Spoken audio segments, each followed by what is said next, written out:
तन के खड़ा था, जड़ से उखड़ गया, वाकिफ नहीं था वो हवा के मिजाज से। देखिए हवा का जैसे अब जैसे हर क्षेत्र में जाते हैं तो अलग अलग रुख दिखाई देता है। अभी तो बीजेपी आनी है, अभी जिसकी किस्मत केंद्र में आनी है बीजेपी। राहुल गांधी जी को सत्ता का लालच नहीं है कि वो पीएम बने।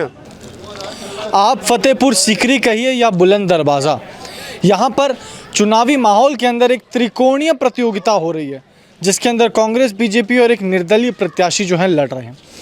आज हम चुनावी यात्रा में आगे बढ़ते हुए पहुंच चुके हैं फतेहपुर सीकरी में, और यहाँ पर हम कुछ यहाँ के तजुर्बेकार और कुछ पुराने लोगों से, कुछ ऐसे लोगों से बातचीत करेंगे जो यहाँ फतेहपुर सीकरी में काफ़ी समय से रह रहे हैं, जिससे हमें इस बात का कुछ अंदाज़ा लग पाएगा कि आने वाले 7 मई के चुनाव के अंदर यहाँ पर किस पार्टी का बोलबाला चल रहा है। देखिए अभी कुछ कहना तो ये नामुमकिन है। अच्छा।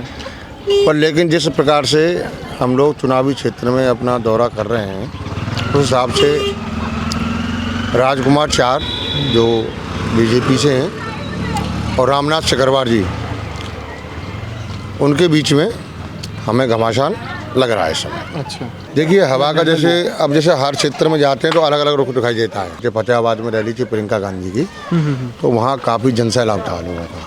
अच्छा। हाँ। उस हिसाब से हमें लगा कि रामनाथ चक्रवार जी काफ़ी अच्छी मतों से जीत सकते हैं। फतेहपुर सीकरी के अंदर आप सर्वे कर लीजिए, आप कर भी रहे हैं 0 टोरेंट सर्वे। रामनाथ चक्रवार जी को सब समाज का वोट मिल रहा है। पहली बात तो बहुत ईमानदार आदमी हैं, दूसरी बात मंदिर में सोते हैं, तीसरी बात कोई बच्चे नहीं है उनके पास, और अपनी ही गाड़ी में खाना बना खाते हैं। अपने सिलेंडर है, गैस सिलेंडर है, खाना बनाया और खा लिया। पेंशन जो मिलती है फौज की रिटायरमेंट की वो गरीबों बांट देते हैं, थोड़ी बहुत अपने तेल में खर्च करते हैं। तो ऐसे आदमी को यहाँ की जनता अपना सेवक बनाने जा रही है। जिसने फौज में पहले सेवा की है, अब देश की सेवा करने के लिए सब सेवा की है, अब जनता की सेवा करेगा। और इस बार प्रदेश में और देश में बदलाव होने जा रहा है, इंडिया गठबंधन सरकार बनाने जा रहा है। मुझे तो यहाँ पे चाचा ये भी सुनने को मिल रहा है कि मैं तो पूर्वांचल से होते हुए आ रहा हूँ, जयपुर में भी था कुछ समय, राजस्थान में भ्रमण किया, तो वहाँ तो लोग चिल्ला रहे हैं 400 पार 400 पार 400 पार। अगर 400 पार की चिल्ला रहे हैं तो उन्होंने ईवीएम में कुछ सेटिंग कर दी होगी, वरना उनके कर्तव्य ऐसे हैं कि 150 पार ही मुश्किल होने जा रही हैं। अच्छा चाचा एक बात बताइए, जो राहुल गांधी है ये बढ़िया इंसान है? हाँ बढ़िया बढ़िया बढ़िया बढ़िया बहुत बढ़िया। राहुल गांधी जी देश हित में लड़ रहे हैं। राहुल गांधी जी को सत्ता का लालच नहीं है कि वो पीएम बने।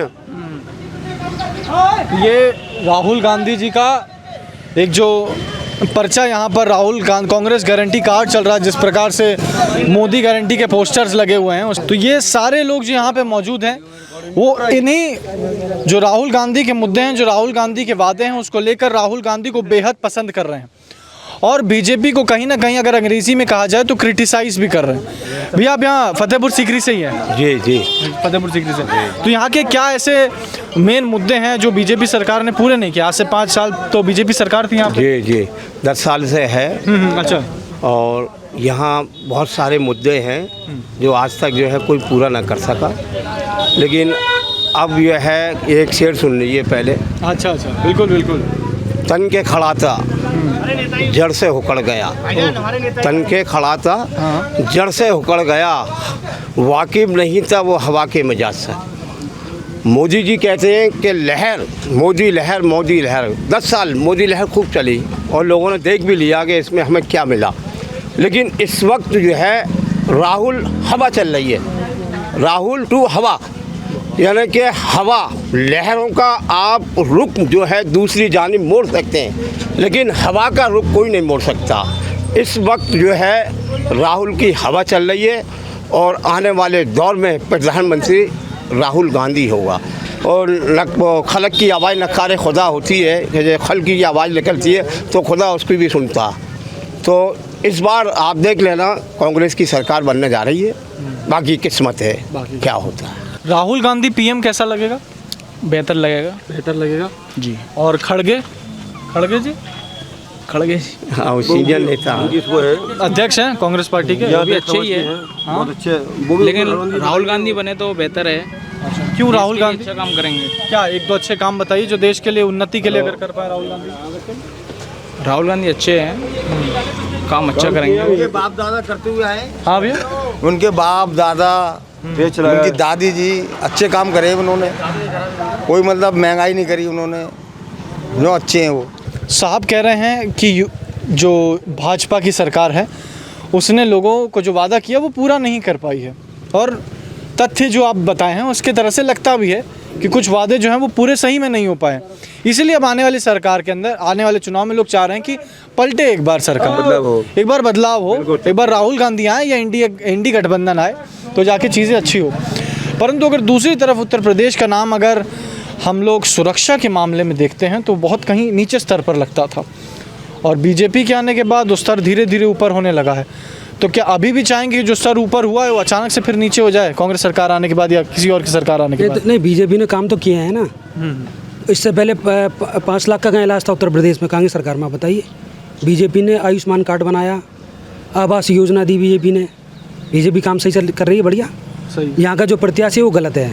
अच्छा। यहाँ का जो प्रत्याशी है 19 लोकसभा राजकुमार 4, वो उसने एक रत्ती काम नहीं कराया है। सारे लोगों ने कहा था इसका टिकट बदल दीजिए, आक्रोश बहुत है, जनता में विरोध बहुत है, किसी को भी दे दो, किसी भी समाज को दे दो, आप चुनाव नहीं लड़ेंगे हम। हाईकमान ने नहीं मानी, जनता चुनाव लड़ा रही है। यहाँ तो निर्दलीय की लहर चल रही है। यहाँ तो निर्दलीय जीतेगा यहाँ से 4 पाई, या फिर कांग्रेस। हाँ, दोनों में से कोई एक। हाँ। बाद में जाके अगर आप मान ले निर्दलीय जीत जाते हैं, बीजेपी का देखिए जिस हिसाब से माहौल लग रहा है, कहीं ना कहीं लग रहा है कि प्रत्याशी गलत है। आप जीत जाते हैं निर्दलीय और बीजेपी से आपने गठबंधन कर लिया, जिसकी सरकार बनेगी हम उसके साथ जाएंगे। हमें तो काम कराना ना। आपको काम कराना। कांग्रेस बना तो कांग्रेस के साथ, बीजेपी। आप थोड़ा हिचकिचा रहे हैं, कांग्रेस नहीं बनेगी क्या? कांग्रेस, अब मैं क्या कह सकता हूँ, कांग्रेस की भी सरकार नहीं आनी अभी, अभी तो बीजेपी आनी है। अभी जिसकी किस्मत केंद्र में आनी है बीजेपी। ये साहब तो कह रहे हैं नहीं आएगी। भैया वो उनका लुकआउट है, वो इनसे ये पूछिए, मोदी सरकार ने आवाज योजना दी है, वो हिंदू मुसलमान देखी दी है, सारे लोगों को मिला। सबसे ज्यादा मुसलमानों को मिले आवाज, इतने आवाज मिले हैं, 2.5 लाख रुपए मिले हैं। ये तो हर सरकार में मिला, 5 लाख रुपए का फ्री में इलाज हो रहा है।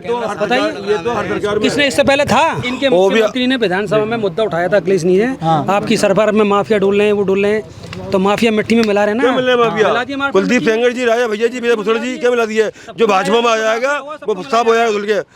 फतेहपुर सीकरी में बुलंद दरवाज़ा के बाहर यहाँ पर लोगों के भिन्न भिन्न विचार सामने आए। एक तरफा यहाँ पर लोग कह रहे हैं कि इंडी गठबंधन जो कांग्रेस में राहुल गांधी और खड़गे जी लीड करते हुए चल रहे हैं, आने वाले समय के अंदर उसकी सरकार बन जाएगी, और दूसरी तरफ कह रहे हैं कि फतेहपुर सीकरी के अंदर निर्दलीय जो खड़ा हुआ है वो जीत जाएगा, क्योंकि बीजेपी ने जो अपना कैंडिडेट यहाँ से संसद के लिए, लोकसभा सीट के लिए खड़ा किया है वो गलत है। और जिस प्रकार से यहाँ पे लोगों का माहौल लग रहा है, लोग यहाँ पर बीजेपी पार्टी से खफा नज़र आ रहे हैं। कैमरामैन देवानंद के साथ आकाश पांडे, रिपोर्ट भारत।